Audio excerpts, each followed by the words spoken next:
na prístup, Prístup, lojalitu. kvalita, lojalita.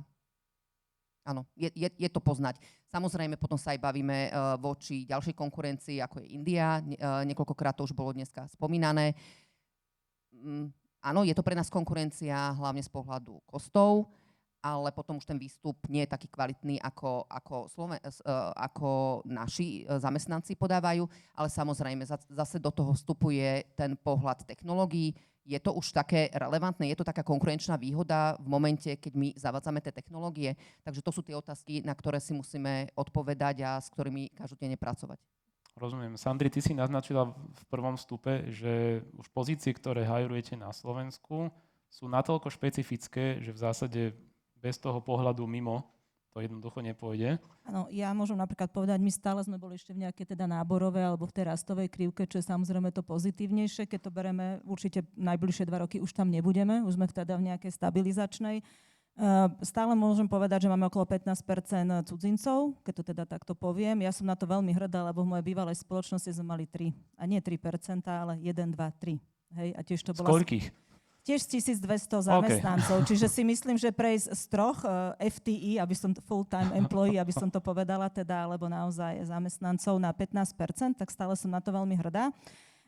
A prečo teda naozaj, či už z tých tretích krajín, aby mali za sebou nejakú skúsenosť, ale tým, jak si teda naznačil, že tu máme zástupcov aj univerzít, čo my sme sa aj veľmi snažili, je vlastne pritiahnuť nazad Slovákov, ktorí študujú práve na tých zahraničných univerzitách. Naozaj na určitých oddeleniach mi povedali, že Sandra, ja už ani nechcem graduate zo Slovenskej univerzity, minimálne musí mať za sebou Erasmus, musí mať za sebou nejakú zahraničnú skúsenosť, práve čo sa týka, dáme nejakého toho mindsetu alebo nejaké tej otvorenosti a samozrejme, keď mal za sebou ešte internship, tak je absolútne ideálny, hej? Lebo to je také jednoduché, všetci sa sem chcú vrátiť.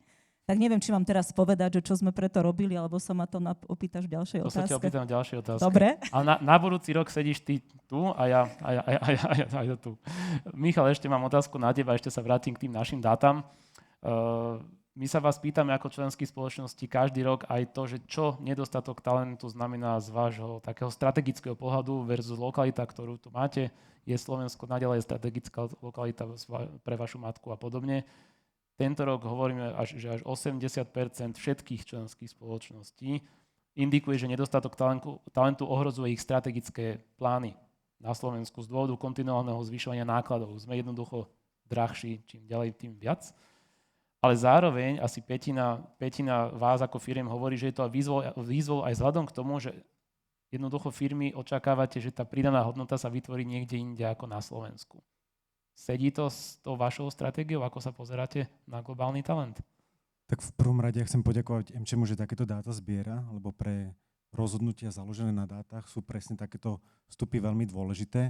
Ja za nás môžem povedať, že my sme naďalej v rastovej krivke, takže my tento problém v zásade nemáme, že by sme mali nedostatok talentu, ale inú vec by som chcel k tomuto povedať je, že keď sa pozrie na to človek strategicky, tak ja vnímam také 3 základné úrovne. Nechcem byť príliš teoretický v tomto, ale predsa len je potrebné to rozlíšiť, lebo prvá tá je tak makro úroveň a treba si uvedomiť, že ako o tomto rozmýšľajú naše matky alebo naše teda celé firemné štruktúry riadiace a ja tam vidím veľmi jednoduchý postup, ktorý pozostáva v zásade z 3 krokov. Prvá základná otázka je, že aké sú potreby biznisu a odkiaľ ten biznis priteká. Hej?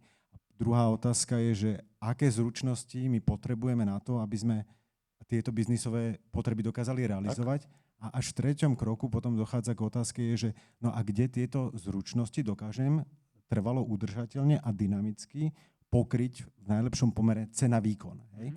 A ja si myslím, že práve v tomto kontexte také centra, ktoré sú aj tuto na Slovensku, sú extrémne dôležité. Lebo práve ten pomer cena-výkon nehovorí len o tej cene, ale hovorí hlavne o tom výkone. Hej? A tam môžeme hovoriť o tých nových technológiách, zručnostiach a tak ďalej. Tá druhá úroveň, mezo, je potom v podstate, ako sa tým firmy vysporiadavajú a tam je veľmi kľúčové, že ako v tom life cycle, v tom životnom cykle toho zamestnanca firma pracuje s tým talentom a ja môžem hrdo povedať, že u nás v podstate máme širokospektrálnu ponuku tých programov, Zameriavame sa na lídrov, ktorí majú len ašpiráciu sa stať lídrami. Zameriavame sa na novo vzniknutých lídrov, tak aby mali nejaký univerzálny akože pohľad na to, čo ten leadership je a globálny štandard. Potom v podstate máme program pre seniorných lídrov, ktorí majú ambíciu zvyšovať ten svoj ownership a naozaj sa viacej integrovať do toho procesu tvorby hodnoty, akože prebranie globálnych rolí. Tuto Sandra spomínala, že 6. Ja by som povedal, že tiež máme veľký počet takých. Hub lídov, globálne Hub viac. lídov, dobre. A potom je ten posledný, že máme taký program pre 0,6%, to je 15 ľudí z 2500, ktorí prechádzajú naozaj takým veľmi, veľmi špecifikovaným upskillingom. A popri tom máme aj jeden taký sociálno-inovatívny program, kde v podstate spolupracujeme so startupmi každý rok a na jednej strane startup získava expertnú vedomosť o tom, čo my dokážeme ponúknuť ako firma a na druhej strane my dokážeme veľmi úzko na vlastnej koži pocítiť, že aký je ten startupový alebo biznisový svet, kde vlastne to nie je chránené nejakými veľkými vrstvami korporátnej štruktúry, ale kde ten zisk je každodenná otázka. Hej? A to je veľmi dobré. A ako čerešničku na torte máme pre top 300 lídrov takú ročnú konferenciu, kde ľudia sa môžu vzdelať v nejakých trendoch, v nejakých biznisových otázkach, získať inšpiráciu, ale aj vytvoriť si lepší network v rámci firmy, čo je veľmi dôležité. Hej? Rozumiem. A potom iba poviem na záver je, že potom v podstate je veľmi dôležitá aktivita, ako aktívne ľudí zapájať, nielenže rozvojovo, ale aby tí ľudia nielenže dostávali, ale aj prinášali. Ale to by som chcel povedať neskôr, že aký je ten ďalší program, kde vlastne tí ľudia aktívne vstupujú do projektov, ktoré vytvárajú hodnotu pre tú spoločnosť. Tam budem hovoriť možno trošku o tom samite. Dobre, ďakujem pekne. Máme posledných 10 minút a publikum ma nebude mať rado, keď vás nechám odísť bez tých konkrétnych príkladov. Poďme sa pozrieť na tie riešenia. Vieme, kde nás asi tlačí topánka, čo sa týka talentu, dostupnosti, kvality, rýchlosti hiringu a podobne.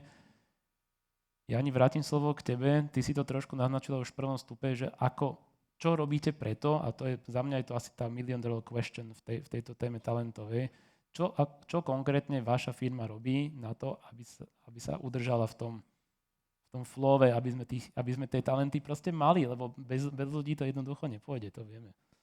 Nechcem to úplne tak vytrhnúť z toho kontextu o tom, čo tu kolegovia hovoria, lebo v podstate je tam povedané celý ten, ako keby to podhubie toho, že keď my investujeme do ľudí, ale investujeme do ich vzdelávania, lebo ja riešim priamo to vzdelávanie, tak oni nám to potom mali by nám to vrátiť naspäť, alebo my očakávame, že nám to vrátia naspäť a chvála Bohu, u nás takáto skúsenosť je a je to veľmi dobrá skúsenosť, že tí ľudia sa stavajú našimi ambasádormi.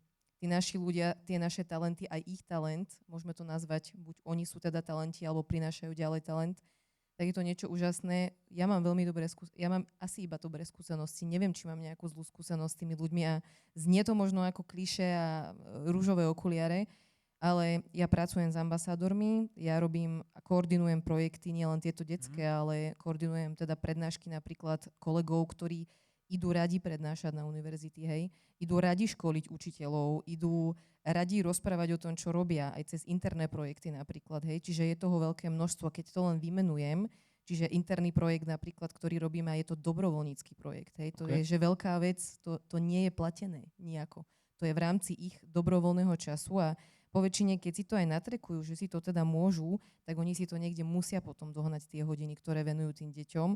Čiže to, že im ukazujú, ako sa robí 3D tlač, alebo to, že im ukazujú, ako sa kódi, alebo sa robí nejaké základné blokové programovanie, hej, alebo im ja rozprávam o kyberšikane, digitálnej bezpečnosti, alebo rozoberajú počítač, hej, všetky tie 4 veci. Alebo ideme na univerzitu a rozprávame o nových technológiách a naši experti, architekti, solution architekti alebo enterprise architekti. Mám teraz veľmi dobré čerstvé skúsenosti, hej, boli sme na Fričke včera, minulý týždeň sme boli na MTF-ke, na Stube v Trnave.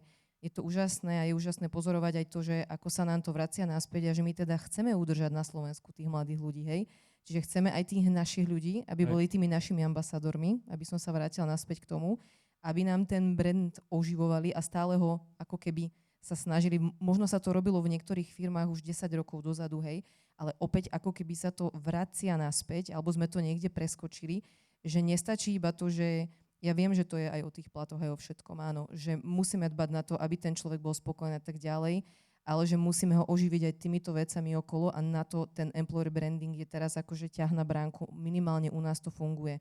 Okrem teda iného aj engagement, lebo toto je pre nich obrovský engagement. Čiže ja do tohto, alebo teda určite firma do tohto investuje, lebo nás podporuje celý management. Hej, tu sedia niektorí ľudia z managementu od nás a oni sú tými, ktorí mi vždy povedia, že dobre to robíte, je to super vec, podporujeme vás a oni dajú tým ľuďom priestor hlavne, že to chápu už na úrovni nielen toho stredného, ale na toho naozaj najvyššieho. A je to dlhodobý investment. Ale je to dlhodobý investment a je tak... to mravenčia robota. Je to zatiaľ iba možno pár rokov pre nás. DXCčko poznáte a viete tú značku, možno je tu 7-8 rokov, hej, oficiálne, ale že toto všetko sa začalo asi po tej korone celej, že takéto boom vzniklo aj u nás.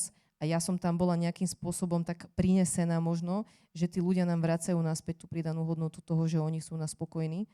A my tam naozaj nemusíme bojovať a nemáme túto nightmare, že nám ľudia odchádzajú. My sme radi, že sa to nedeje. Spávate dobre Spávame a dobre, zároveň je to hodina rukavica pre školy a univerzity.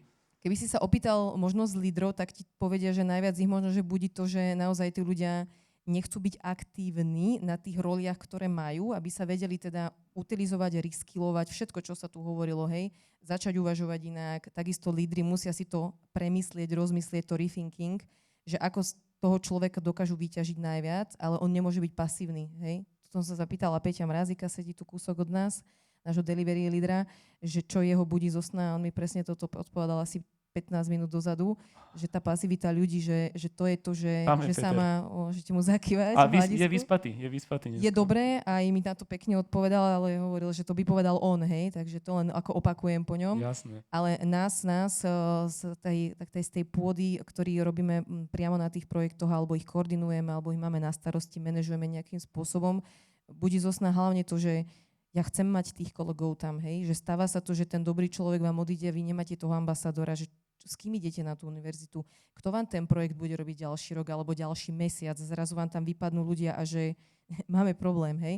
Čiže udržať si toho človeka, nie len v spokojnosti, že aby to bolo všetko upatlané nejako, ak to môžem takto povedať laicky, ale aby naozaj ten človek bol happy, mať ho tam a starať sa o ňo, lebo on mi potom vie priniesť ďalšie veci a to je to, že ľudia sa potom chcú vzdelávať. My máme prioritu číslo 1 v DXC, ak nás poznáte. A nie je to nejaká value, ktorá je korporátna, ale je to naša strategická priorita, naša hodnota je vzdelávanie. A je to aj CSR, naša vlastne priorita. Čiže razíme to po všetkých možných fórach, cez všetky komunity, kde sa dá, od malých detí až po praktikantov, stážistov, tento rok ani nie stážistov, ale praktikantov na stredných školách, až k učiteľom a potom teda k tým našim ľuďom, ktorí to všetko vidia, že my sa snažíme to vzdelávanie podporovať. Máme aj otázku zo slajda. Myslím, že Sandri, to je otázka ako stvorená pre teba, že ktorý talentový alebo rozvojový program vo vašej firme mal najväčší merateľný dopad? My máme dva. V podstate, aby som naviezla na Michala. Ja som si vzadu kontrola, či si Marek alebo Michal, musím sa priznať, keď ma niekto zbadal točiť hlavou.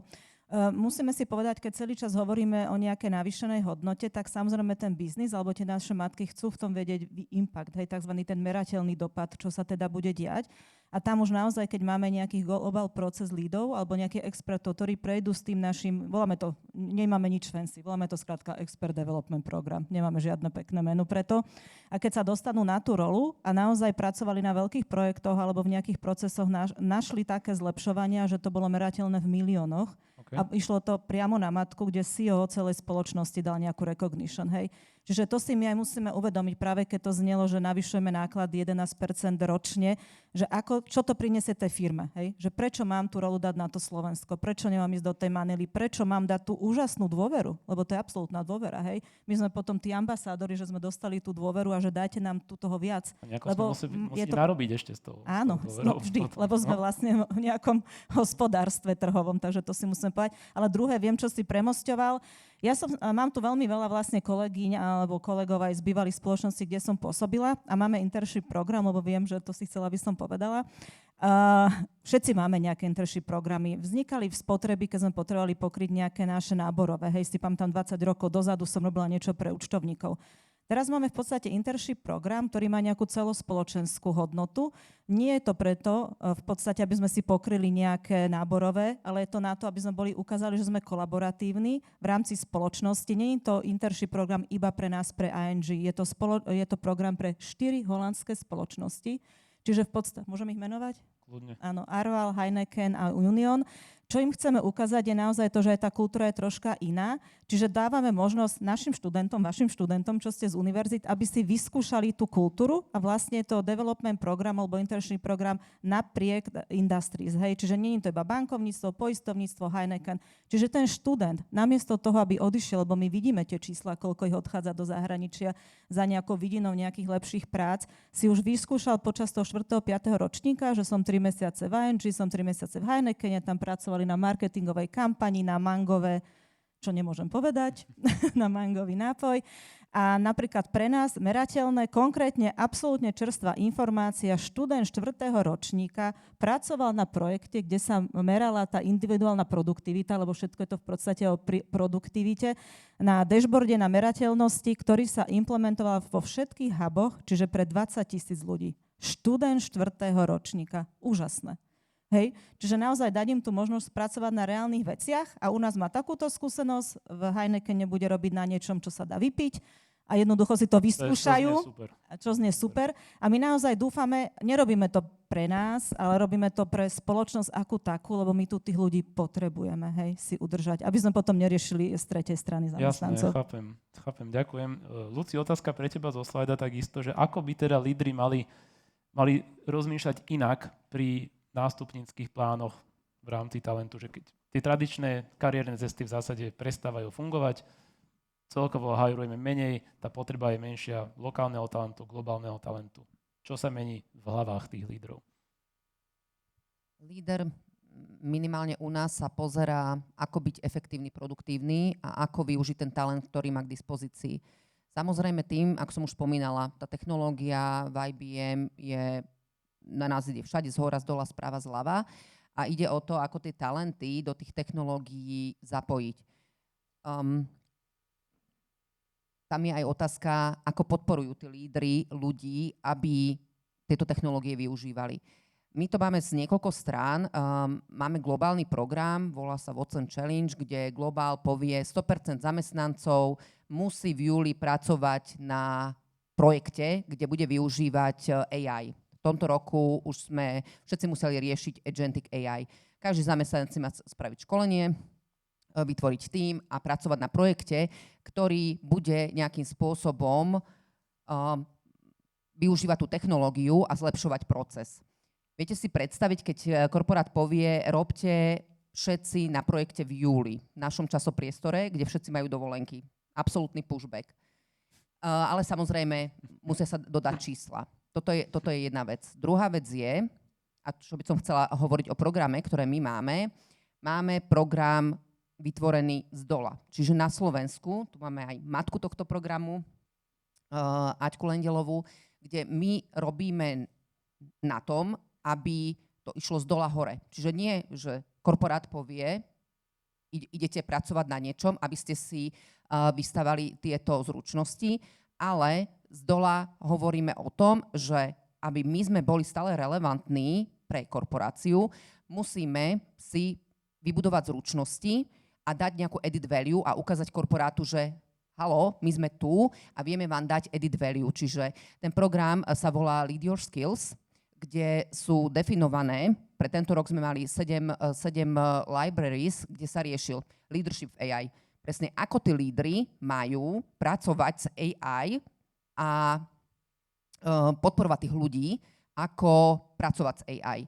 Ďalšie, critical thinking, to je ďalšie future skills, ktoré musíme nejakým spôsobom podporovať. Continuous learning, governance, AI governance, to tu dnes ešte nezaznelo, ale AI governance to je alfa a omega, ako sa potom bude táto technológia využívať, ako firmy ju budú využívať. Čiže my sme mali vyše 100 ľudí, ktorí pracovali na tom, aby to vytvorili tento program. Sú to ľudia a do týchto skills library sa hocikto mohol zapojiť, ale to bolo z hľadiska toho, že chceli byť engaged. Čiže nebolo to nejakým spôsobom drivované zhora. Výsledky sú, že jednotlivé procesy, ktoré vedeli byť zlepšované, sa aj šerujú medzi jednotlivými ľuďmi a je to veľmi dôležité, že to šeruje účtovník, že to rieši finance and planning person, že to rieši HRista, každý jeden človek tu a vie potom byť ambasádor toho, pozri sa, používaj túto technológiu. Neostávajú vo svojich bublinkách zavretí, zmixujete ich všetky dokopy. Sú cross silos, čiže my sme sa tu bavili o tom, že trend je mať procesné organizácie, nemať organizácie na úrovni lokácií, čiže tam sa to ešte viac robia tie silos. Rozumiem. Čiže my sme sa to snažili cross-functional a vedia added value a znalosti a schopnosti ľudí z jednotlivých business unit využívať aj ľudia z účtovníctva, finance, IT, How to cash. Ďakujem pekne. Michal, posledná minútka, už sme natesno s časom. Máte u vás tiež ten prístup, že idete cross funkcie, cross levely v rámci vašej práce s talentami vo vnútri? Alebo je to, že idete cez nejaké konkrétne spôsobilosti, ktoré chcete, aby vaši ľudia nadobudli? Tak mňa v prvom rade teší, že počúvam tie kľúčové slová, ktoré rezonujú aj pre nás, ktoré si myslím, že vôbec pre tú branžu sú dôležité. A to sú slová ako výsledok, alebo impact, alebo cross-functional, alebo v podstate tvorba hodnoty.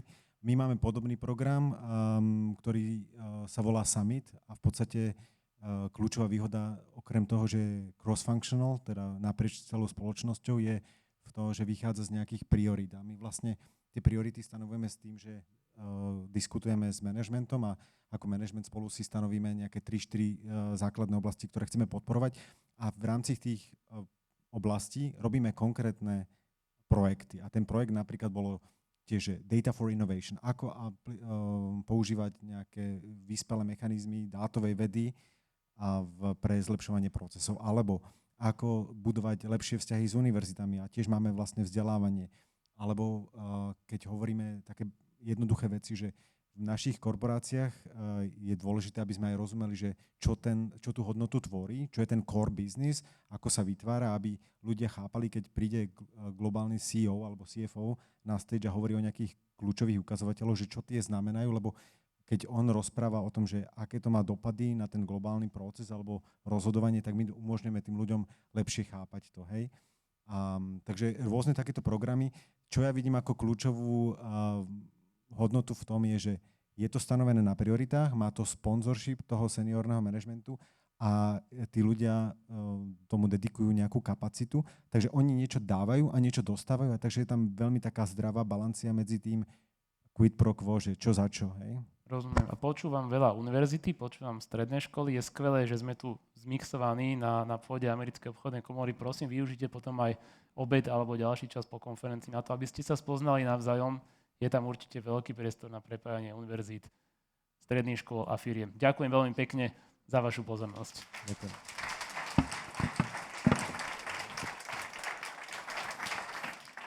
Michal, ešte si správame fotku, prosím. Poďte naspäť.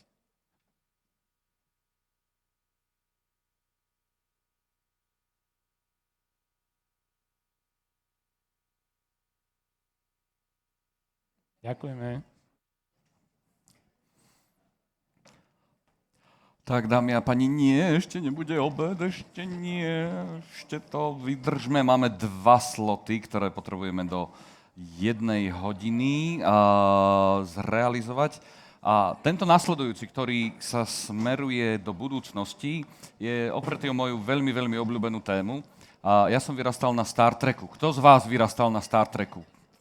Star Trek, viete, to je takéto, máme tam 1, 2, 3. A čo je dôležité, že tento Star Trek ako seriál, ktorý pochádza vlastne až z konca 60. rokov, vynašiel niektoré veci, ktoré dneska reálne máme. Čiže úplne napríklad, samootvárajúce sa dvere.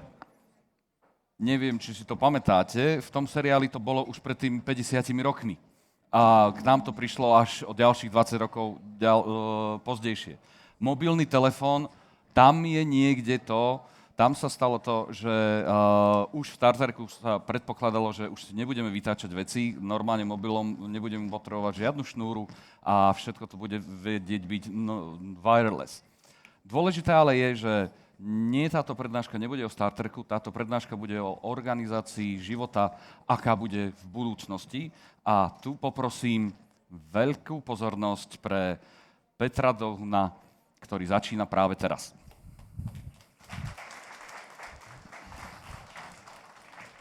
Dobrý deň, dámy a páni. Dobrý deň. Ja len som chcel, aby sme sa utišili a ďakujem veľmi pekne za možnosť sa postaviť pred vás. Je to veľká výzva hovoriť o budúcnosti, o vízii, o technológiách, ako je umelá inteligencia, robotika a ďalšie veci behom 15 minút. A to, čo som sa snažil spraviť a vtesnať do 15 minút, sú odpovede na 3 otázky. To znamená, že čo môžeme v prípade, že naozaj sky is the limit, očakávať od umelej inteligencie, a nielen od nej, od kvantových technológií a od ďalších vecí pre náš biznis, pre náš život ako jednotlivcov, pre naše mestá, dediny, v ktorých žijeme, pre našu spoločnosť a takisto pre našu planetu, pre náš svet, v ktorom žijeme. Čiže v tom prvom bode urobím taký, že krátky, iba že povrchný pohľad, žiaden deep dive. V tom druhom bode by som vám chcel ukázať konkrétnu iniciatívu, ktorá je odpoveďou na tieto výzvy, ale aj potenciál pre danú krajinu, pre jednotlivcov, ako k tomu pristupuje jedna vybraná krajina. A ten tretí bod, dohodol som sa s kolegami v MČM, že vám odpoviem na otázku, a čo preto robíme my na Slovensku. Aby to nebolo iba tá vízia, ktorú vidíme v Star Trekoch alebo na YouTube a tak ďalej. Takže poďme začať tým prvým bodom. A tam je veľmi dôležitá otázka, že či to, čo sa udeje a to, čo budeme mať k dispozícii a to uplatnenie necháme na technologické firmy, ktoré dnes naozaj investujú miliardy dolárov, eur a takisto obrovské tisícky talentov do toho, aby vyvinuli riešenia alebo teda receptúry na liečenie rôznych chorôb. Elon Musk a jeho Neuralink môže byť považovaný za zlú vec, keď je to zle použité, ale na druhej strane to rieši veľa problémov a budúca to veľa bariér pre ľudí, ktorí sú odkázaní na technológiu, aby mohli komunikovať so svojimi blízkymi. A takto môžeme ísť ďalej a ďalej cez tie technológie. Alebo si položíme druhú otázku a budeme k tomu aktívne prispievať jednak ako organizácie firmy, ale takisto aj jednotlivci, študenti, univerzity a tak ďalej. A tá je, máme víziu? Vieme, čo chceme, ako chceme, aby naša spoločnosť vyzerala? Ak áno, alebo ak tá diskusia začína, určite sa zhodneme na tom, že jedný zo 4 pohľadov je, že či máme zdravú populáciu, či každý z nás je zdravý, naša rodina, naši kolegovia. A pozrieme sa na to, že či žijeme na planéte, ktorú môžeme prenechať pre naše ďalšie generácie, alebo si užijeme poslednú hodinu party a potom necháme na pospas v budúcnosti. Že či mladí ľudia, ktorí ukončia svoju časť vzdelávania, majú dostupné bývanie a môžu založiť a rozvíjať svoje rodiny. A to najdôležitejšie, bez ohľadu na to, aké mám zamestnanie, bez ohľadu na to, čo pre mňa urobí technológia v budúcnosti, či môžem žiť zmysluplný život. Či môžem žiť život, vďaka ktorému minimálne pomáham tej komunite, v ktorej žijem, v tom úplne maximalistickom pomáham celej planéte. Tie technológie na pozadí, je ich veľa. Ja som uvedol iba 4. A k tej otázke, k tej vízii je potom ako veľmi dôležitá vec, a ako to zexekovať. Ako dostať ten potenciál tých technológií, ktoré dnes už máme pred sebou. Asi keď sa spýtam, že zdvihnite ruku, ktorý aspoň raz použil ChatGPT, tak to budú všetky ruky hore. Postupne by ubudali, ak by som sa spýtal, že kto z vás používa aktívne Claude na kodovanie svojich vlastných agentov a podobne, ale to nie je zlé. Nie každý človek je expert, ktorý dokáže robiť s agentmi. Čiže máme tie technológie, je otázka, že čo s nimi urobíme. To, čo som vám chcel vyzdieľať a ukázať, je konkrétna iniciatíva, ktorá je výsledkom nie jedného rozhovoru v Bielom dome, alebo lobistického prístupu 2-3 firiem, ktoré získali nejaký grant, ale je to systematická práca celého ekosystému. Vrátane toho, že máte na správnej stoličke správneho človeka.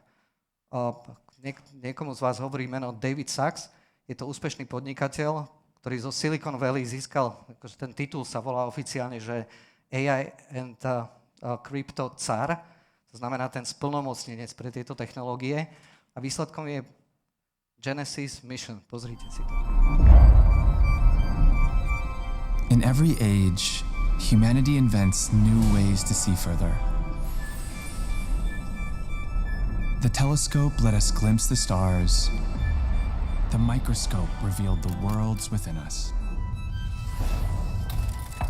For centuries, thinkers like Leibniz, Shannon, and Turing dreamed of making all knowledge computable. But today, knowledge grows faster than our ability to understand it. Trillions of data points, a universe of information still unconnected. Now, a new instrument emerges, one capable not only of observing the universe, but of understanding it. Genesis Mission will transform how science is done in America, uniting our brightest minds, most powerful computers, and vast scientific data into one living system for discovery. Built on artificial intelligence and quantum computing, it will radically redefine the scale, speed, and purpose of scientific progress in America. This is the work that will define our generation's legacy.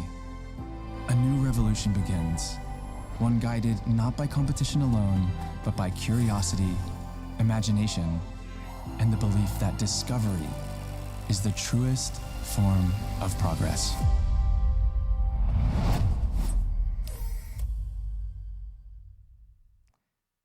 Genesis Mission je analytikmi považovaná a bola ohlásená oficiálne minulý týždeň. Je považovaná za nový Project Manhattan alebo Project Apollo. Projekt, iniciatíva, ktorá má za cieľ využiť potenciál umelej inteligencie a všetkých technológií, ktoré sú na ňu naviazané, pre dobro spoločnosti, samozrejme toto je v Spojených štátoch, akorát, že dáva to návod pre viaceré krajiny alebo pre všetky krajiny.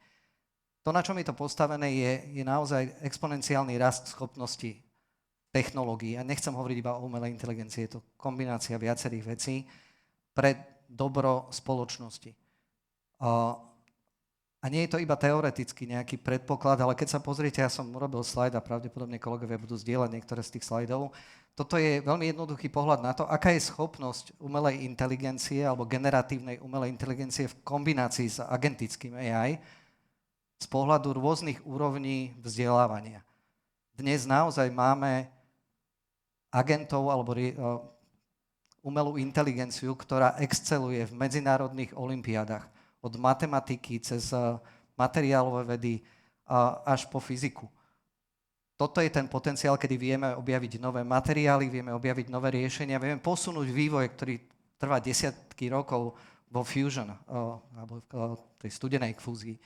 Aby sme vedeli, keď sa vrátim k tomu slajdu predtým, mať sustainable environment, kde žijeme, mať vlastne život, ktorý je zmysluplný a mať priestor na to, aby sme mohli vlastne rozvíjať naše talenty a naše organizácie. Čiže veľmi povrchne, kde všade môžeme písať tú víziu a ten potenciál. Konkrétny príklad toho, kde iniciatíva, ktorá združí veľké dáta naprieč všetkými sektormi v jednej krajine a dá dohromady všetky talenty, môže priniesť presne ten efekt, ako bolo Apollo a prvé pristátie človeka na mesiaci. A teraz je otázka tá, že čo preto robíme na Slovensku? Prizeráme sa, inšpirujeme sa, píšeme white paper alebo robíme niečo konkrétne. Ak dovolíte, tak ja teraz na pár minút vám predstavím spoločnosť, ktorej som v dozornej rade a v rámci ktorej sme spoločne iniciovali jednu iniciatívu a porozprávam aj o nej. Čiže najprv, kde pracujem, je spoločnosť Deus AI, je to spoločnosť, ktorá vznikla na základe 6-ročnej spolupráce nášho foundera Patrika Tkača s tímom robotikov. A tá naša ambícia je postavená na porozumení toho, že na Slovensku nevznikne foundational model typu OpenAI alebo ChatGPT alebo Gemini a tak ďalej. Nevzniknú tu obrovské veľké patenty v rámci tých základných technológií. Ale to, čo tu môže vzniknúť, sú konkrétne aplikačné veci. A zároveň tie, ktoré sú postavené na osobných dátach a na scenároch, kedy vlastne ja osobne by som chcel využívať toho svojho agenta naozaj spôsobom, tak ako sa pýtal kolega, kto vyrastal na Star Treku, ja sa môžem spýtať, kto z vás videl Ironmana alebo Interstellar. tam ste mali možnosť vidieť naozaj tú dvojičku, toho AI dvojníka, ktorý pozná vás ako osobu, vaše emócie. A predstavte si, že by ste raz mali takéhoto agenta. Predstavte si, že máte niekde miesto, kde máte svoje digitálne dvojča so všetkým kontextom a znalosťami vás, vašej firmy, vašich projektov a podobných vecí. A predstavte si, že tento agent, to vaše digitálne dvojča by pomáhalo aj v rodine. Že vaše deti by sa učili matematiku s Pythagorom. Ak by ste ich chceli naučiť investovať, tak Warren Buffett by im vlastne mohol dávať tie prvé rady, ktoré tam sú. A tak ďalej. A to, čo je náš cieľ, je vlastne vybudovať riešenia. Na tom robíme. Je to druhý rok veľmi poctivého R&D, ktoré vlastne je postavené práve na tej premise toho Jarvisa od Ironmanu a prepojenia digitálnych dát mňa ako osoby mojich organizácií spolu s fyzickým svetom. Aby som vedel povedať Jarvisovi, nielen vypni svetlo, to vie aj Alexa, ale vedel objednať konkrétnu dovolenku napríklad pre svoju rodinu, vedel získať online dáta o mojom biznise, aby som si vedel objednať robotaxi domov, keď idem do divadla a ďalšie veci. Takže na tom robíme, môžete sa nás pýtať počas obeda, viac sa vás nebudeme zaťažovať, ale čo je dôležité je popri plánovaní a rozvoji tohto projektu sme sa spýtali otázku, čo môžeme urobiť pre krajinu. Budeme robiť na projekte, ktorý v podstate v prvom kole dá mne a Patrikovi nejaké dvojča a budeme teda hovoriť, wow, máme nejakého Jarvisa a potom to dáme ďalším zákazníkom, alebo urobíme o krok ďalej a otvoríme diskusiu práve v kontexte Gemini, Genesis alebo ďalších vecí, čo môžeme urobiť spolu, ako firmy, štát, municipalita a univerzity, preto aby na Slovensku vzniklo prostredie na kreativitu, aby sme priamo v našich životoch mali konkrétne aplikácie technológií, ktoré už sú dnes dostupné, aby nám to dalo tú odpoveď, predchádzajúci panel hovoril o návrate talentov alebo o daní šance pre talenty, ktoré tu študujú, aby sa tu realizovali. A tak vznikla iniciatíva Elevate. Ja teraz skončím. Pozrite si krátke video, čo je odpoveďou na otázku, aká je naša vízia.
Každý z nás, každý človek v našom týme, bez ohľadu na to, či je z našej firmy, alebo je z ministerstva dopravy, z mesta Bratislavy, SAUKY, alebo Pošty a ďalších univerzít a organizácií, ktoré sa pridali od mája tohto roku, má jedno pravidlo: neprestávajte snívať. To je prvá vec. To druhé pravidlo je, ale poďme krok po kroku, aby sme aj zaexekuovali tú víziu. A to, čo nás spája, je pohľad na to, ktoré technológie vlastne chceme vťahovať postupne, a máme 3 ciele. Ten prvý cieľ je urýchliť adopciu tých technológií, ktoré už dnes existujú v rámci našich miest, v rámci našich firiem, v rámci našej krajiny.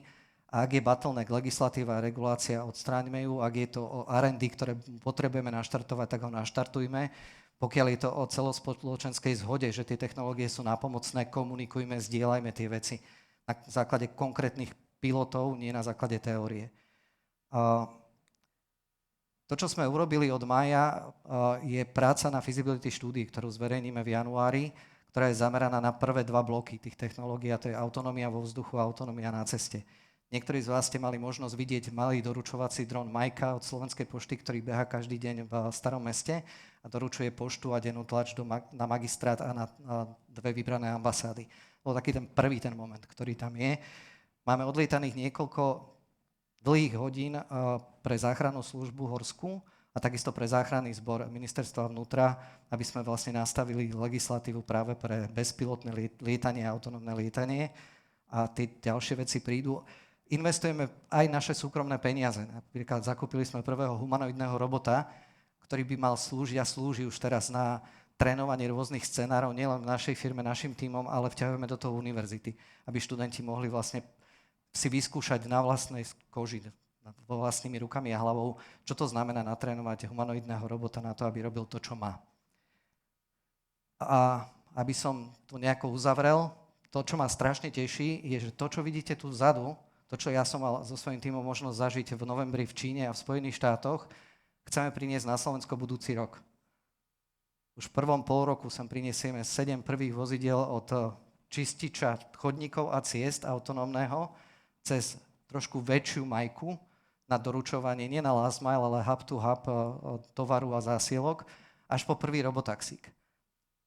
A budeme to škálovať ďalej cez robotický autobus v tom druhom polroku a väčší počet robotaxí, aby sme pripravili vlastne jednak tú legislatívu a jednak ten moment na to, aby sme vedeli takéto niečo škálovať. Nepoviem vám názov firmy, ale keď podpíšeme finálnu dohodu, tak to bude znamenať nielen to, že sme na správnej ceste, ale Slovensko bude prvá krajina v Európskej únii, kde všetky tieto technológie v jednom momente budú priamo na cestách. A zároveň ten 4. náš cieľ, ktorý máme, je vytvoriť zo Slovenska sandbox pre testovanie takýchto technológií, aby zahraniční partneri, ktorí chcú škálovať svoje technológie v rámci Európy, využili ten potenciál Slovenska, jednak priaznivú legislatívu, reguláciu, dostatok talentov a vôle tieto technológie zavádzať na to, aby sme slúžili presne ako Mastercard, Visa Card testoval na Slovensku bezkontaktné karty, alebo Ericsson a ďalšie spoločnosti 5G technológie.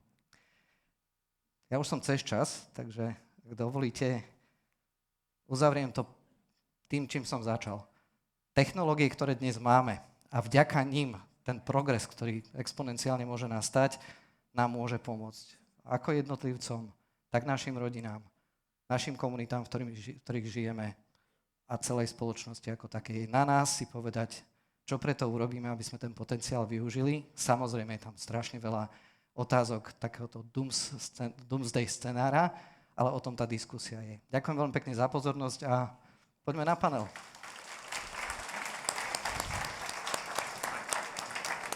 Vidíme, či nás skočí, super. Peter, ďakujeme za tú víziu. Kým ešte prizvem kolegov na panelovku a prichystáme to. Z akého roku bolo to video? Ktoré? No, poštoví roboti roznášajú. Tie videá, ktoré ste mali, to sú z môjho mobilného telefónu v novembri tohto roku z Číny. Áno, ale kedy tam budeme? No, ja si myslím, že niektoré tie veci uvidíme budúci rok na Slovensku. Sice nie v takej škále, ako dnes je Waymo v Los Angeles, alebo je to prvý krok. Dobre, super. Tak, myslím, že to máme prichystané. Ja by som teda na pódium pozval našich ďalších kolegov do panelovky. Ako si sadneme? Ja budem na kraji, aby som videl a počkáme, poprosím ťa čo najbližšie k svojim portrétom. Poprosím Danielu Vacek z Kinitu. Dobrý deň. A Slavomíra Pšenáka z Outu. Ahoj.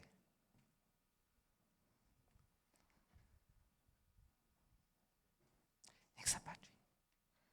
Ja na úvod poviem, že keď nám Peter povedal, že budeme robiť vlastne panelovku v slovenčine, tak sme viacerí boli, že tá slovenčina je vlastne druhý jazyk. Ešte dnes ráno s kolegom z PVCčka som sa smiel, že ako sa prekladá agentic AI do slovenčiny. A zistil som, že internet nie je úplne v zhode, že či to je agentické alebo agentské AI. Každopádne, digitálna transformácia v centre konkurencieschopnosti by asi znel slovenský preklad témy tejto panelovky. Ja v podstate na úvod by som začal otázkou, ktorú by sme položili pre všetkých účastníkov. Ja osobne túto otázku dostávam tak 2-krát za týždeň a predpokladám, že bude to podobné aj pre vás. Ako ovplyvní rozšírené využívanie umelej inteligencie slovenský a globálny trh práce v najbližších rokoch? Aby som iba otvoril tú tému a začal, ja ju dostávam väčšinou v kontexte teda technologického sektora. Ja mám v rámci AT&T na starosti a vlastne softwarovú divíziu technology pre v podstate Európu, ale hlavné centra máme tu na Slovensku, Bratislava, Košice a ešte v Brne. A keď som si pozeral nejaké ako keby dáta k tomu, hej, že ako sa to celé vyvíja, tak v podstate v makroekonomickom pohľade tie dáta nenaznačujú nejakú obrovskú disruption, idem povedať, ale slovenská verzia toho bude nejakú turbulenciu zásadnú. A určite vidíme ako keby ten dopad na také tie ľahšie, repetitívnejšie úlohy. Financial Times nedávno zverejnil v podstate takú referencoval viaceré štúdia, denník N to v podstate tiež dával do newsfiltra, kde hovorili o tom, že v podstate ten taký gig economy, hej, nejaký copywriter a takéto menšie joby, že v podstate akože tam je to cítiť u tých junior developerských pozíciách, v mojom sektore je to pomerne citeľné, hovorilo sa tam o nejakých 20%. Kvalitné dáta napríklad zo švédskych ako keby odborov hovorili, že 80% nevníma nejakú zásadnú zmenu, 10% vidí nejaký dokonca nárast pracovných miest, a 10% pokles. Hej. Čiže ja v podstate to väčšinou sa snažím ukončiť tým, aj pre môj tým a ľudí okolo, že netreba byť nervózny z toho, že AI nás nahradí, ale v podstate nahradia nás ľudia, ktorí s tou AI budú lepšie vedieť pracovať. Čiže ja by som to otočil teraz na ostatných, ako to vy vnímate. Daniela, môžeme začať s tebou? Pozrieme.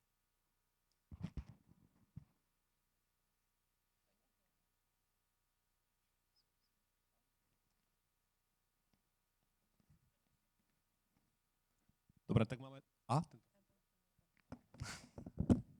OK. Dobre, super. OK, takže z môjho hľadiska, ako mňa tie dáta neprekvapujú, lebo áno, je pravda, veľakrát je to taký strašiak, že AI nás pripraví o zamestnania, bude to mať proste obrovský dopad na to, ako vôbec budeme vnímať tú zmysluplnú prácu, zmysel svojho života, ako budeme mať možnosť dosahovať úspechy. A naozaj nejaké zmeny sa tam dejú, ale nie je to také dramatické, ako väčšinou tie strašiaky naznačujú. Čo je ale podľa mňa také jedno riziko, na ktoré by som určite chcela upozorniť, a to je vlastne taká tá reštrukturalizácia tej role daného zamestnanca. Pretože predstavte si napríklad človeka, ktorý vyučuje a stane sa vlastne s jeho zamestnaním to, že bude do veľkej miery vlastne facilitovať používanie umelej inteligencie tým študentom. Myslíte si, že v takej situácii bude to nadšenie z tej práce rovnaké? No nie som si tým celkom istá. A veľakrát už aj ľudia reportovali, že vlastne ich práca sa pretvorila na to, že musia opravovať tú paseku, ktorú vlastne tá umelá inteligencia napácha. Takže to môže byť prípad, kde vlastne trochu takéto nadšenie a ten pocit zmysluplnej práce trochu môže upadať. Ale zároveň trochu na optimistickú nôtu ja si myslím, že je to do veľkej miery v našich rukách a závisí to od toho, že akým spôsobom my budeme tú umelú inteligenciu vyvíjať, nasadzovať, používať a že či naozaj sa staneme my iba tým facilitátorom, ktorý nemusí veľmi rozmýšľať, alebo či si zachováme takú tú zmysluplnú kontrolu a takéto aktívne rozmýšľanie, kritické myslenie v tých rolách, ktoré máme. Super. Ďakujeme. Ja som hovoril dlho, poď. Je to úplne na prd byť na pódiu a vedieť, že sme tí, ktorí vás oddelujeme od obeda, takže prepáčte. A ktorí ste ešte nažive, koľký z vás máte LinkedIn? Tak ak čítate na LinkedIn niečo, čo je napísané, tak vlastne už nepotrebujeme právnikov, už nepotrebujeme doktorov, už nepotrebujeme programátorov, nepotrebujeme middle management, takže sa veľmi všetci tešíme z tých prázdnych firiem, pretože keď si pozeráte tie články, ktoré tam sú a každý sa stal guru na túto technológiu, tak to tu máme. A predtým, než odpoviem, tak niektorí možno poznáte autora Douglasa Adamsa, ktorý hovoril, že keď vznikne technológia pred tým, ako sa narodíte, tak je to proste súčasť prírody. Pre vás, ako vo vašom živote, je to súčasť prírody.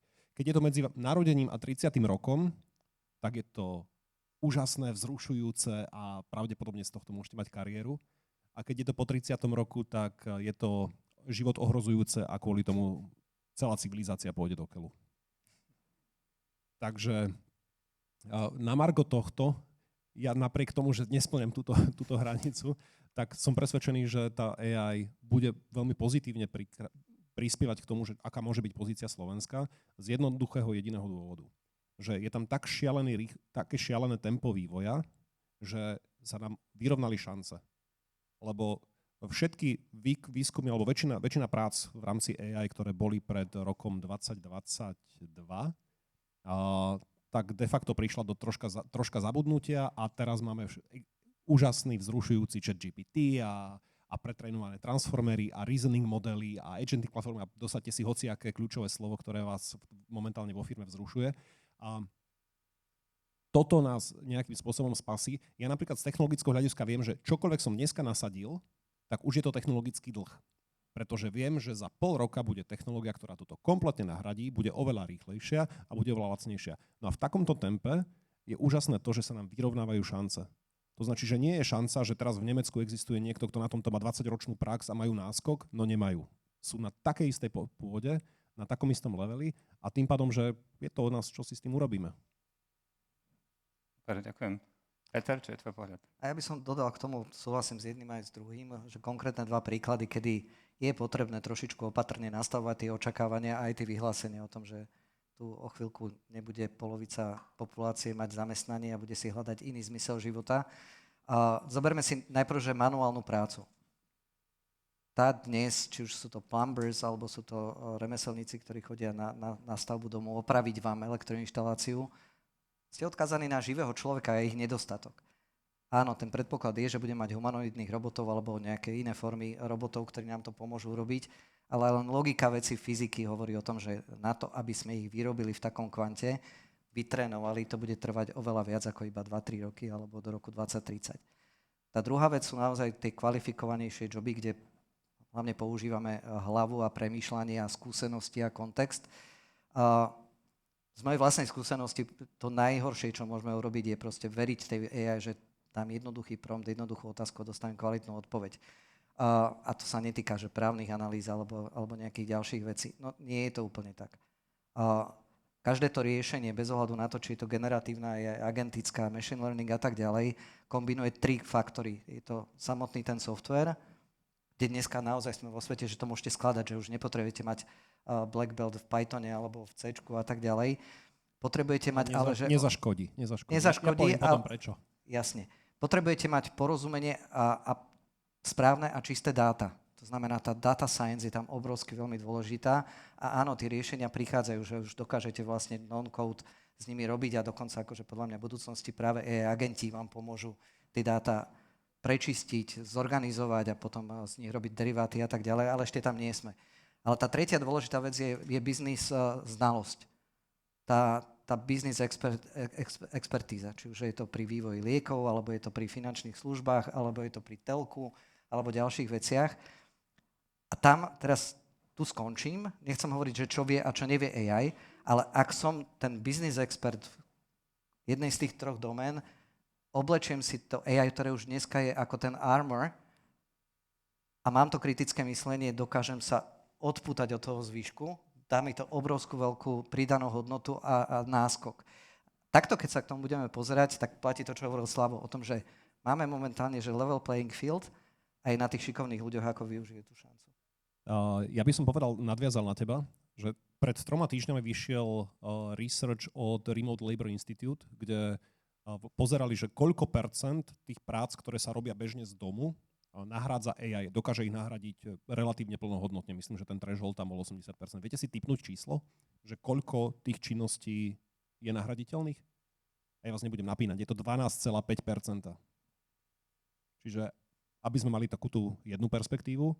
A druhá perspektíva, tak to je research od MIT, ktoré sa pozeralo na to, že po všetkých nainvestovaných peniazoch, ktoré proste prišli do do projektov, že koľko z nich eviduje návratnosť. Alebo napísali tam, že pozitívne benefity. Čiže nemusí to byť len nejaké šetrenie, hociaký nejaký pozitívny benefit. A v 95% ho nenašli. Takže držíme palce. A ja by som tuto zacitoval kamaráta Jana Suchala, ktorý hovorí, že v tejto oblasti sme v takej situácii, ktorá sa volá NNN VVV. Nikto nič nevie, všetci varia vodu.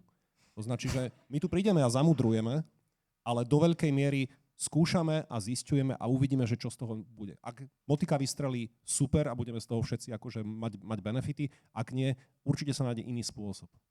No a tá kvalita je aj v podstate presne, hej, to aj vidíme. Ja som akurát dnes, ak som išiel sem na konferenciu, som počúval nejaké podcasty, kde hovorili, že tie veľké poisťovnícke firmy v podstate veľmi nechcú poisťovať ako keby riziko firiem voči AI problémom, ktoré môžu vzniknúť. Hej? Lebo v podstate nejaká chyba v ChatGPT môže mať akože obrovské finančné dôsledky pre množstvo biznisov, až vlastne firmy sú akože veľmi reluktantné alebo odvolávajú tomu, aby vlastne takéto niečo poistili. Čiže tá kvalita AI, ako Peter hovorila, v podstate, že kde sme. Tu môžem vyzdieľať, popri tom, že mám svoju rolu v tej iniciatíve Elevate a vo firme Dius AI, tak pôsobím ako mentor tímu takého konzorcia inovačného cez 2 súkromné slovenské firmy, cez 4 univerzity, vrátane Nemeckého AI inštitútu, ktorý je zameraný vlastne na aplikáciu AI a vývoj vlastne riešení v rôznych oblastiach. Poisťovníctvo je jedna z nich. A práve na základe toho, že keď je umelá inteligencia alebo tie časti, lebo to nie je iba že všeobecné AI, sú to rôzne algoritmy, použité na to, aby pomohli tomu človeku, tomu aktuárovi alebo tomu claim manažerovi urobiť správne rozhodnutie, tak to dokáže zrýchliť samotný ten proces toho claimu, dokáže to zvýšiť spokojnosť toho klienta, vie to spracovať obrovské veľké dáta, ktoré nie je aktuár a claimista schopný zvládnuť, ale tam to končí dnes. Práve kvôli tomu pochopeniu, že nechávať ten algoritmus, aby urobil potom to rozhodnutie, môže vyvolať rôzne minimálne nedorozumenia až po súdne spory a tak ďalej. Áno. Super. Daniel, aby som sa vrátil ešte k tebe a oprel sa trošku o výskum, ktorý v podstate MČN nám robil, je, že každý rok v rámci týchto prieskumov máme rôzne otázky. Konkrétne táto ma zaujala, že akým spôsobom majú business centra upravené etické otázky ohľadom implementácie AI. A tie výsledky boli, že cirka polovica firiem má tie guidelines od materskej spoločnosti. Môžem povedať, že v AT&T patríme tiež do tejto kategórie. 22% spoločnosti je v procese tvorby vlastnej stratégie a asi 10% firiem to vôbec nezvažuje. Máme nejaký dobrý príklad z praxe v tomto smere? Jasné, mám z Kinitu pomerne veľa príkladov. Treba však povedať, že ja tam ešte pomerne krátko pôsobím, keďže pôsobím aj na Slovenskej akadémie vied, aj na Univerzite Komenského. Takže toto je v podstate môj tretí job. Ale máme ako naozaj zaujímavé príklady, ktoré by som určite rada priblížila. Jedna taká dôležitá vec, ktorú robíme, je, že robíme workshopy s firmami. Keď napríklad nejaká firma má záujem nechať si posúdiť rizika umelej inteligencie, ktorú vyvíjajú alebo nasadzujú, tak v tomto smere napríklad robíme risk assessments a vlastne pracujeme s tým usmernením pre dôveryhodnú AI od Európskej komisie a vlastne podľa neho vypracúvame tie guidelines, pričom teda sa rieši aj to, že aké countermeasures vlastne nasadiť, za kúsok angličtiny. A myslím si, že... Ministerstvo kultúry to ešte bude zvládame. No, dobre. Ja som tu nevidel kolegov z jazykovedného ústavu, čiže asi nám to prejde. Dobre, som rada. Takže toto je jeden príklad. Potom určite stojí za zmienku niečo, na čom teraz aj ja osobne pracujem, a to je tzv. Hodnotovo citlivý dizajn. Lebo áno, tie rizika sú zaujímavé, ale je to také trochu negatívnym smerom orientované, že iba sa pozrieť na to, ako v podstate neurobiť veľký prúser, keď to takto poviem. Ale vlastne to, že aby sme aj tak prospektívne chceli byť, aby niekto chcel byť lepšou firmou z toho etického hľadiska, aby dokázali rešpektovať a nejakým spôsobom zapojiť aj tie hodnoty, ktoré možno by im ako najdôležitejšie nenapadli, ale iným stakeholderom áno. Takže vlastne my tam volíme taký multi-stakeholder prístup, že pracujeme aj s perspektívami iných stakeholderov, nielen priamo tých firiem. Čiže napríklad pozývame si používateľov, ale aj nepoužívateľov, v rámci tých používateľov ešte rôzne kategórie používateľov, aby to bola taká ako pestrá a taká naozaj reprezentatívna vzorka z hľadiska tých typov stakeholderov. A potom by som určite ešte rada spomenula AI literacy, to je tiež niečo, čo robievame pre firmy, že vlastne robíme také prednášky pre zamestnancov, aby sa vlastne oboznámili s nejakými tými základmi o AI, rizikách AI z etického hľadiska, ale potom aj napríklad správneho hľadiska. A možno poslednú vec, čo by som spomenula, v tom nie som priamo ja zapojená, ale teda viem o tom, že sa to na Kinete organizuje a to je taká súťaž AI Awards, kde sa vlastne vyhodnocujú nejaké najlepšie firmy, ktoré vlastne zapájajú tú dôveryhodnú umelú inteligenciu. Takže takéto príklady by som z tej našej praxe určite spomenula. Super, ďakujem. Peter, otočil by som sa naspäť na teba a vrátil by som sa ešte k jednému prieskumu, ktorý tu bol urobený. V prvšom bloku vlastne sme sa bavili o talente, o tom, ako jednotlivé firmy pracujú v podstate s nejakým upskillingom toho workforceu. Čiže vlastne v rámci MČM prieskumu nám tiež vyšlo, že cirka polovica, 50% firiem, 48% to bolo konkrétne. V segmente Business Center má minimálne polovicu zamestnancov, tých 50% ľudí, ktorí si prešlo nejakými školeniami, tréningami. Zároveň v praxi máme, v rámci tohto výsledku bolo, že iba 31% firiem zase deklaruje, že viac ako polovica to používa v praxi. Čiže tá moja otázka by bola, že čo by si ty poradil firmám pri nejakej tej systémovej adopcii týchto technológií do praxe? Ja začnem citátom môjho partnera Patrika minulý týždeň na Forbes, keď mal keynote, kde otvoril takú tému, že predstavte si, že tých 120 miliónov, ktoré teraz v médiách behajú, či boli zmysluplne alebo neboli zmysluplne minuté, boli použité na to, že by 10 000 ľuďom na Slovensku podľa kritéria, a nehovoríme o IQ a podobných veciach, povedané, že kritické myslenie, že dokážu sa kriticky pozerať a pýtať a používať vlastne technológie, ktoré majú k dispozícii, že by sa im dalo 500 € mesačne na 2 roky, aby si za to mohli predplatiť nie jeden, ale akože suitu nástrojov, vrátane tokenov, a intenzívne by to používali vo svojej práci, vo svojom živote. Tá otázka nie je, že samoučelná, lebo akože boli články o úrade vicepremiéra, ale vychádzame z našej skúsenosti. Ja osobne, keď som pozeral, manželka moja účtovníčka hovorí, že ty kokos, ty si minul 750 € na AI tento mesiac. Hej. Patrik hovorí, že to stojí 2,5 tisíc. Pretože reálne niekoľko hodín... To je zvláštna súťaž. Toto. Nie, takto. Teraz nejde o tie peniaze. Ide o to, že my sme našim ľuďom povedali, že pokiaľ je to zmysluplné, využívajte naraz aj 4-5 modelov vrátane Anthropiku, keďže tam máme kóderov a hľadajte ten spôsob. Jedna vec je, nie hľadajte, že odpoveď od AI, ale správne otázky, ktoré si máte položiť. Správnu validáciu a verifikáciu toho, čo robíte. A vidíme ten obrovský progres za posledných 7 mesiacov, keď sme túto vec zaviedli, pretože stáť nad človekom, používaš, nepoužívaš, ukáž mi ten prompt, ktorý používaš, nedáva zmysel. Ako náhle proste ten človek chce, vie, aká je jeho úloha, aký je purpose v tom týme, čo je ten výsledok a berie to ako ten enabler, tak zrazu proste zistí. Len to chce akože vyskúšať a dať tú šancu, tú otvorenosť. Takže to je odpoveď na otázku cez konkrétnu skúsenosť, nie cez nejaké mentorovanie, že čo by bola. Stále chcel si doplniť? Ja som si dal challenge na dnešný panel, že budem s niečím kategoricky nesúhlasiť. Áno, to si spomínal. A kategoricky nesúhlasím s dátami z prieskumu. A ty si povedal, že 35% to aktívne používa. Áno, tam bolo, že 31% firiem tvrdí, že viac ako polovica ľudí v ich firmách to aktívne používa. No, polovica firiem. V ITčku existujú ročné prieskumy, ktoré je ich strašne veľa, ale napríklad jeden dosť reprezentatívny, do ktorého sa zapája 100 000 developerov, tak robí Google a výsledkom je Dora Report. Ten Dora Report minulý rok hovoril o tom, že nie sme si úplne istí, či to AI je dobrý nápad, ale už je to tak, že celkom to rastie. Tento rok nenašli skupinu, voči ktorej by benchmarkovali ľudí, ktorí by to nepoužívali. Čiže, ak máte vo firme ITčkárov, tak či sa vám to páči, alebo nie, tak to používajú. A či vám o tom hovoria, alebo vám to nehovoria, tak to používajú.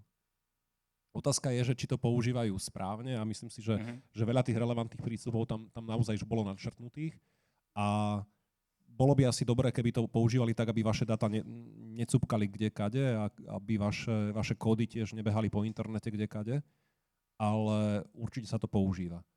A to, čo je podľa mňa najväčší challenge, je, že vy vo firme máte mám takú kategorizáciu, že také dva typy ľudí. Sú takí, že technooptimisti, ktorí si hovoria, na čo by som čítal manuál, mne to určite pôjde a idú do toho a budú to používať. A potom sú takí tí technopesimisti, ktorí hovoria, že som tu klikol zle, som vymazal Google, už odteraz nepôjde internet, všetci zomrieme. A ten challenge je naozaj zobrať si tých technopesimistov a ukázať im, že sa nemusia ničoho báť. A je to skôr o odstraňovaní strachu okolo toho blokeru. A zase tu poviem, kde s tebou absolútne súhlasím. A to je to, že to sa nedeje governancom, to sa deje tým, že proste tým ľuďom dáme nejaké nástroje a dáme im troška pokoj. Alebo adaptovanie nových nástrojov chce čas. A verte tomu, že keď proste sú v situácii, kedy musia píliť drevo, tak nebudú mať čas si naostriť sekeru a naostriť pílu. Takže toto je podľa mňa taký ten najväčší challenge na nás ako na leadership, že nájsť tým, dať ľuďom priestor, dať tým tie nástroje a dať im troška ten priestor na to, aby sa s tým naučili robiť, bez toho, aby sme im stáli za chrbtom a slintali a čakali výsledky dnes. Jasné. Podľa mňa by bolo dobré miestami aj krotiť tých technooptimistov, ale to je ešte ďalšia záležitosť. Môžeme sa o tom pobaviť. Tak už nesúhlasím s dvoma vecami. Peter, potom budúci rok, keď budete robiť prieskum, ešte to dajte vždy hovoriť Slavovi prvne, pôjde do brožúry, lebo možno to není teda úplne. Nie, určite nie, prosím. Ako tam je možné, že proste bolo iné pochopenie tej otázky, hej, že či tá firma ako nasadzuje ja dúfam, že to bolo jasné, že som AI, hovoril odľahčenie. Hej. Dobre.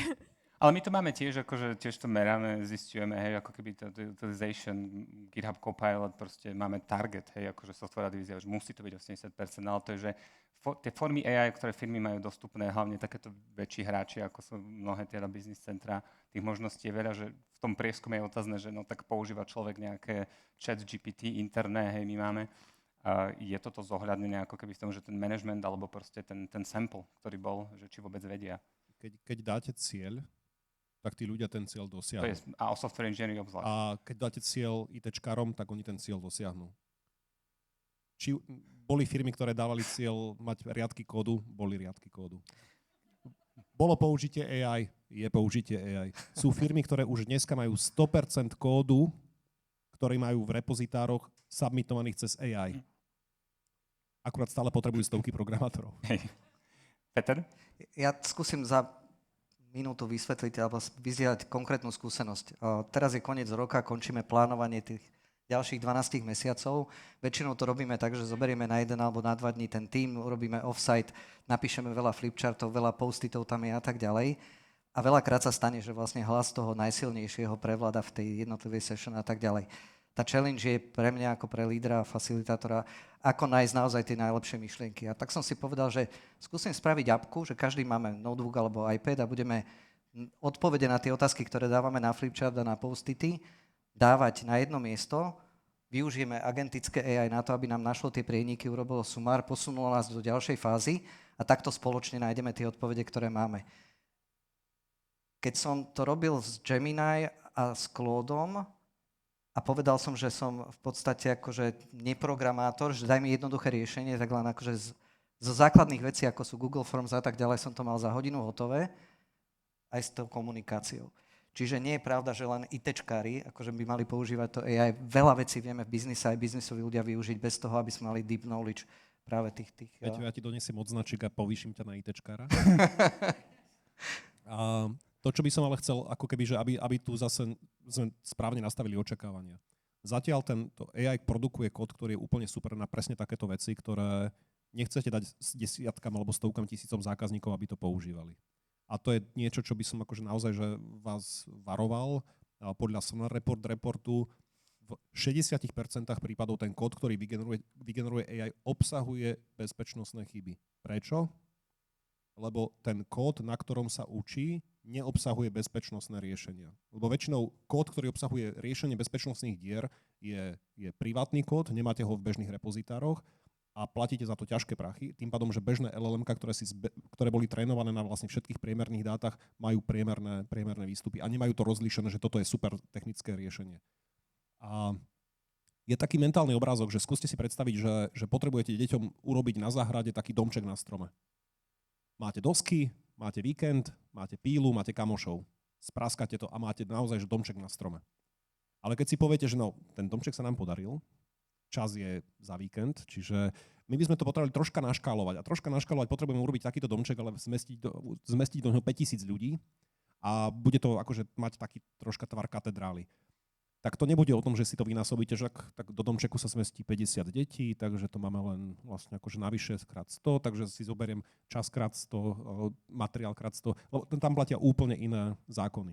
Takže aj ten kód, ktorý potom dávate do svojich vlastných produktov, vás snažne prosím, že neočakávajte, že bude takýmto spôsobom robený. Na druhú stranu, a toto je akože že druhé zase do našich technických radov, že my nepotrebujeme stavať tú katedrálu, keď naozaj že potrebujeme domček na strome.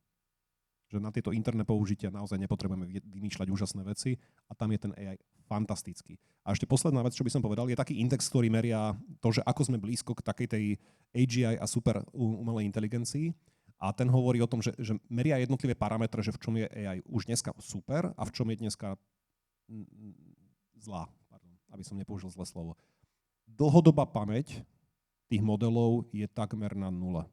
Prečo? Lebo je to šialene drahé. Mať dlhodobú pamäť, to značí, že pamäť, ktorá si pamätá 2-3 roky dozadu o všetkom, čo sme sa rozprávali a toto všetko zohľadňuje v jednotlivých konverzáciách, je drahé. A práve preto to ešte momentálne nemáme úplne v týchto modeloch. A používate týchto častí k retrénovaniu je ešte stále akože ekonomicky náročné, čiže ešte tam nie sme, čo sa týka takej tej superinteligencie, ale stále je tam akože kopec vecí, ktoré to robí naozaj úžasne.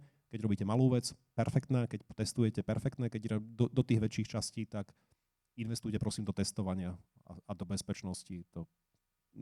Neodíďte prosím z konferencie s tým, že Slavo povedal, že s tým môžeme ísť out. Poprosím. Môžeme. Ja nás premostím, ale pozerám na čas, ja som ináč úplne hrozný v time managemente, neviem prečo vlastne Peter si mňa vybral, ale skúsime to premostiť, teda nechať nejaké otázky, ktoré keď už ste prišli a ste sa spýtali, aby sme sa k ním dostali. Daniela, skúsim toto možno posunúť na teba, či sa mi to neposunulo tuto. Mala by existovať centrálna regulácia využívania AI v podnikových službách? Nejaká podľa mňa áno, ale na druhej strane myslím si, že je ideálne riešenie, keď je plošná regulácia vlastne na nejakú, povedzme, že obrovskú firmu, ktorá má veľa akože rozličných podfiriem, pretože práve tie rozličné podfirmy môžu mať iné rizika, iné výzvy, iné etické problémy. Takže myslím si, že treba trochu aj toho, aj trochu top-down prístupu, aj trochu bottom-up. Super, ďakujem. Peťo, tu otázka je pre teba, že páči sa mi ambícia Elevate vytvoriť zo Slovenska sandbox, kde mi zmizol hore, a testovanie technológií. Ako sa môžem zapojiť? Máme v MČM 15 odvetví a 318 členov. Čo radíš? Maťka, ďakujem za otázku. Tá platforma je otvorená a my, keď zverejníme tú feasibility štúdiu, zverejníme aj roadmapu, na ktorej sme sa dohodli. A ak si nájdete v tej roadmape priestor, že tuto vieme dať pridanú hodnotu, tu vieme pospájať veci, tu vieme byť súčasťou testovania a škálovania, tak budeme veľmi radi. Super, ďakujem. Slavo, toto by som posunul tebe. Vnímate, že AI už dnes skracuje cestu od dát k rozhodnutiam vo vašich firmách? Ja na to odpoviem najprv prieskumom a potom O2. Najprv prieskum. V rámci prieskumu, a nebudem zase citovať, ale keď chcete, tak vám doposielam linky, tak pýtali sa ľudí, že ako veľmi sú efektívnejší, keď používajú AI, pýtali sa teda ITčkárov a potom merali na základe toho kódu na nejakom dlhodobom repozitári, že ako reálne boli. Takže 24% ľudí mali pocit, že ľudia mali pocit, že v priemere sú o 24% rýchlejší a efektívnejší. To bol ich pocit. Kód povedal, že sú pomalší o 19%. A teraz o O2. Ja si myslím, že už dneska nám skracuje to, AI nám skracuje čas k tomu, aby sme si mohli v niektorých častiach naozaj, že urobiť to rozhodnutie, práve kvôli tomu, že vieme urobiť rýchlejšie prototyp, vieme si to niekam nahádzať.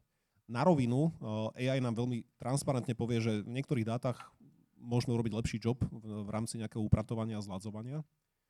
Skracuje nám veľmi efektívne to, že už dneska máme vlastne, ako O2 sa stalo vlastne pred pár týždňami, že číslom 1, najväčším operátorom z pohľadu z počtu zákazníkov na Slovensku. My sme za to strašne vďační a snažíme sa práve prinášať rôzne inovatívne riešenia. Napríklad v rámci chatbotu a chatovej podpory, tak my sme mali na Slovensku absolútne prvý GenAI chatbota a to, čo vidíme, že spokojnosť zákazníkov s týmito botmi je takmer rovnaká ako s ľuďmi.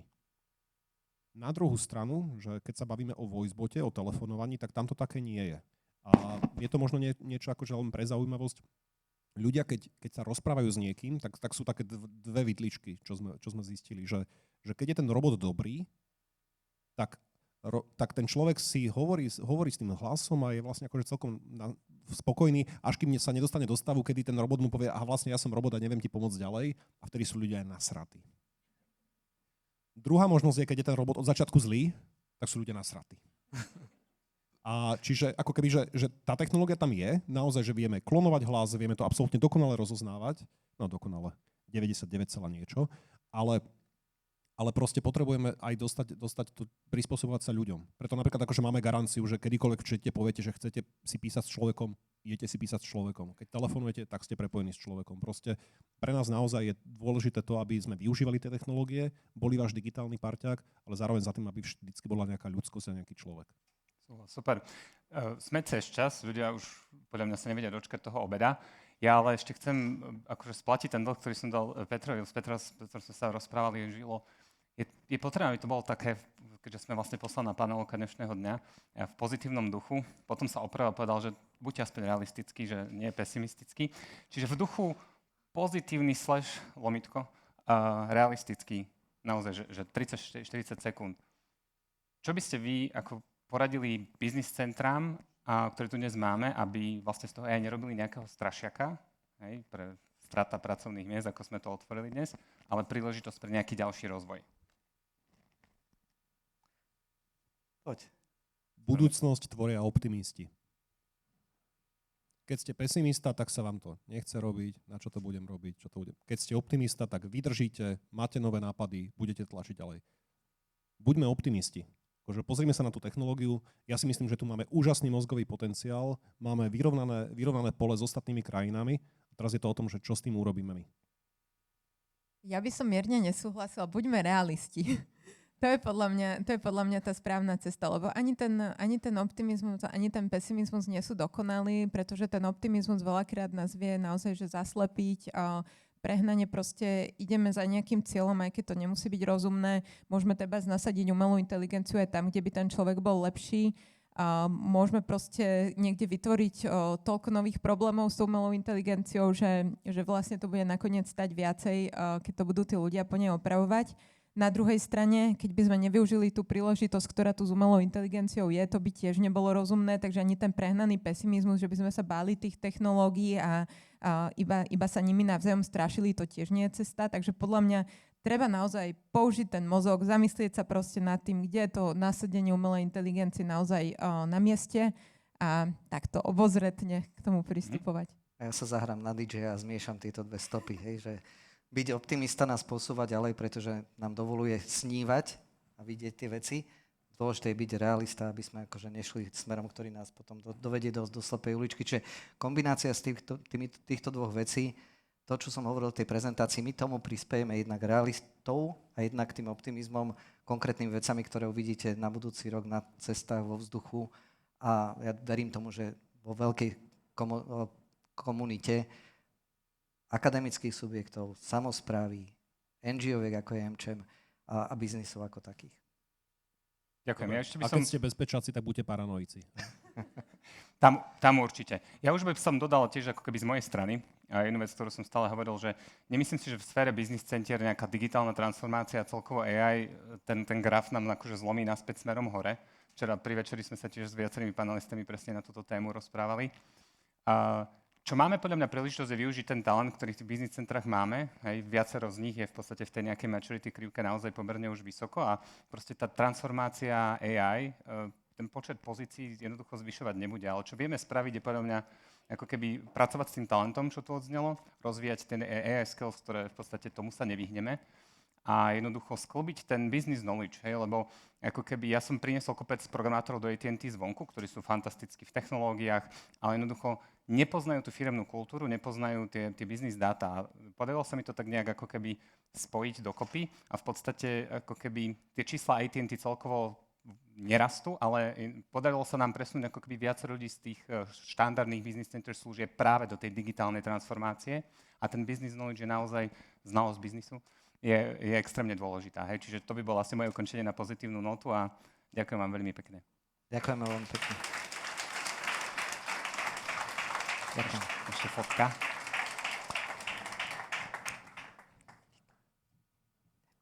Ešte fotku poprosím, kolegovia. Fotku.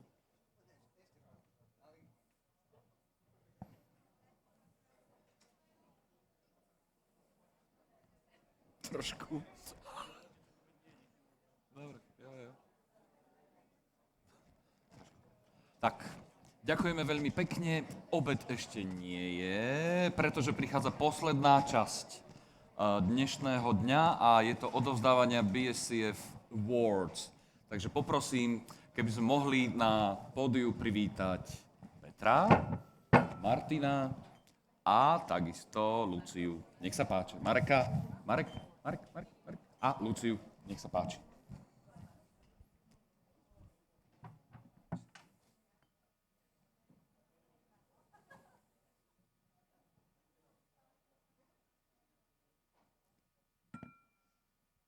Počujeme sa, dobre? Počujeme sa. Perfektne, počujeme sa. Ďakujem veľmi pekne.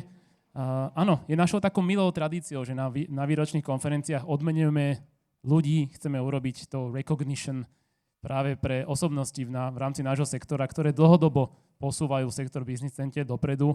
Robia to nezištne, robia to z pohľadu toho, že cítia, že tá komunita potrebuje tých optimistov, aby mohla rásť. Takže je mi veľkou cťou dneska spoločne s kolegami odozdať vlastne BSCF ocenenie 2 laureátom, špeciálne ľuďom, ktorí sa starajú o to, aby to prepojenie sveta akademického a sveta biznisového malo zmysel. Možno viete, možno nie, Americká obchodná komora BSCF už 10 rokov, keď to tak poviem, prevádzkuje výborný univerzitný akreditovaný program Skills for Success, ktorý sa zameriava na podporu mäkkých zručností študentov už počas ich štúdia. A v tomto celom príbehu máme veľmi veľa osobností z nášho sektora, ktorí sú prakticky pri tom predmete už od začiatku. Rozhodli sme sa osloviť 2 ľudí, vyzdvihnúť ich prínos za tých 10 rokov pri prepájaní škôl a biznisu. Ten život sa zaradil trošku inak, trošku humorne. Z nich 2, oni sú vždycky obaja práve tam, kde ich študenti najviac potrebujú, v správnom mieste, v správnom čase.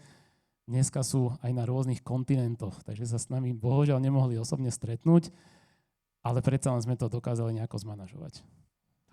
Dámy a páni, prvou ocenenou je Mária Mrážiková zo spoločnosti Deutsche Telekom IT Solutions Slovakia z Košíc. Mária sa dlhodobo pohybuje na spojnici medzi svetom korporátov a akademickou sférou, aktívne prepája firmy so strednými a vysokými školami a ako dlhoročná lektorka predmetu zručnosti pre úspech v Košiciach na pôde Technickej univerzity, Univerzity Pavla Jozefa Šafárika a taktiež programu Train the Trainer pomáha študentom, pedagógom a doktorantom rozvíjať zručnosti, ktoré potrebujú pre úspech v praxi. A je za tým 300 úspešných ľudí, 300 úspešných osudov v Košiciach. A to nie je len číslo, ale je to 300 reálnych príbehov, v ktorých zanechala stop. Potlesk.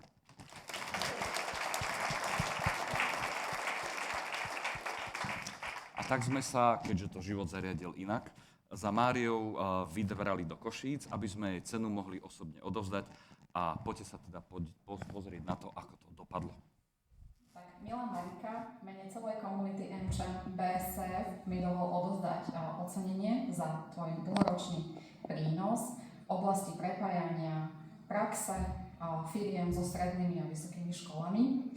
Ako dlhoročná lektorka predmetu Skills for Success na Technickej univerzite v Košiciach a Univerzite Pavla Jozefa Šafárika a taktiež ako lektorka programu Train the Trainer pomáhaš mnohým študentom, pedagógom, doktorantom zlepšovať ich zručnosti, ktoré potrebujú pre samotnú prax. Je to 300 ľudí v Košiciach, je to obrovské číslo. Za týmto číslom sa skrýva 300 reálnych príbehov, ľudských osudov, na ktorých si zanechala stopu. Dovol mi teda ešte raz v mene MČM, BSF Community odozdať ti ocenenie a príjmi od nás srdečne cenu. Páči sa. A ďakujeme ešte raz za tvoju energiu, ktorú do toho vkladáš, odbornosť a ľudský prístup. Páči sa. Ďakujem. Dovolte mi poďakovať úprimne za túto cenu. Možnosť zapojiť sa do programov Skills for Success a Train the Trainer vnímam aj ako príležitosť pre osobnostný rast. Vytvárame ich ako komunita, každý prispieva svojou časťou a spolu tvoríme výnimočný celok, ktorý prináša vysokú pridanú hodnotu študentom aj pedagógom. V každodennom zhone sa niekedy môže stať, že tú našu časť si nikto nevšíma a naše úsilie ostáva nepovšimnuté. O to vzácnejšie sú takéto momenty. Ja si túto cenu veľmi vážim a úprimne ďakujem.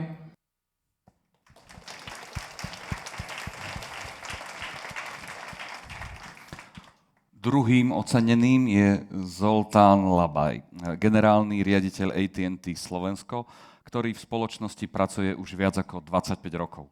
Zoltán je najdlhšie slúžiacim lektorom predmetu Zručnosti pre úspech a už takmer 10 rokov lektoruje so svojimi kolegami z bratislavskej pobočky témy ako riadenie tímov na diaľku či manažment vzťahov so stakeholdermi na univerzitách v Nitre a v Bratislave. Okrem toho aktívne podporuje projekty na zapojenie žien a dievčat do sveta IT a je členom správnej rady Junior Achievement Slovensko. V mene Zoltána prevezme cenu viceprezident AT&T pre technológie Julo Humeňanský. Ďakujem. Neviem, či mám zapnutý mikrofón. Ja som Zoltánovi písal, že či je nejaký odkaz, čo mám v jeho mene odovzdať. Ako Peter povedal, Zoltán je tak zaneprázdnený posúvaním tohto nášho sektoru vopred, že vlastne ani nemohol byť pri preberaní. Jeho kľúčový odkaz bol iba veľmi krátky, že povedal, Julo, keď to bude Skills for Success, prosím ťa, uisti sa, aby bolo jasné všetkým, že to nie je len o tej energii a čase, ktoré ako keby on a AT&T dáva do tohto programu, ale o tej inšpirácii energie, ktorú on, bol spomenutý osobnostný rast, to tam tiež odznelo od neho, ale vlastne tá inšpirácia energia, ktorú dostáva naspäť. Takže je poctený a v jeho mene ďakujem.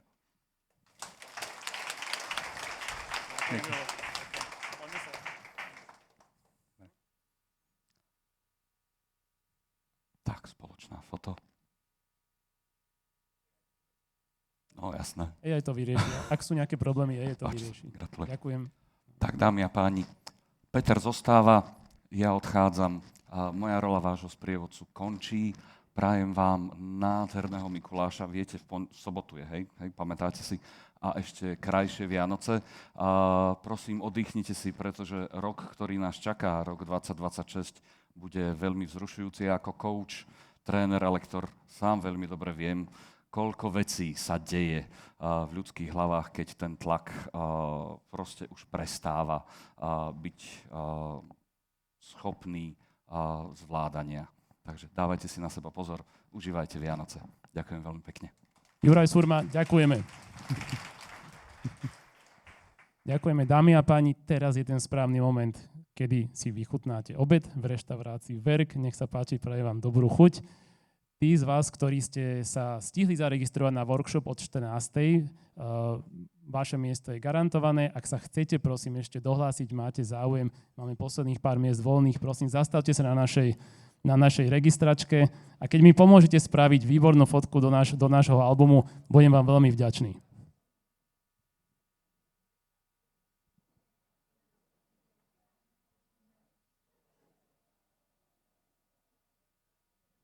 Ďakujem a dobrú chuť, všetko dobré.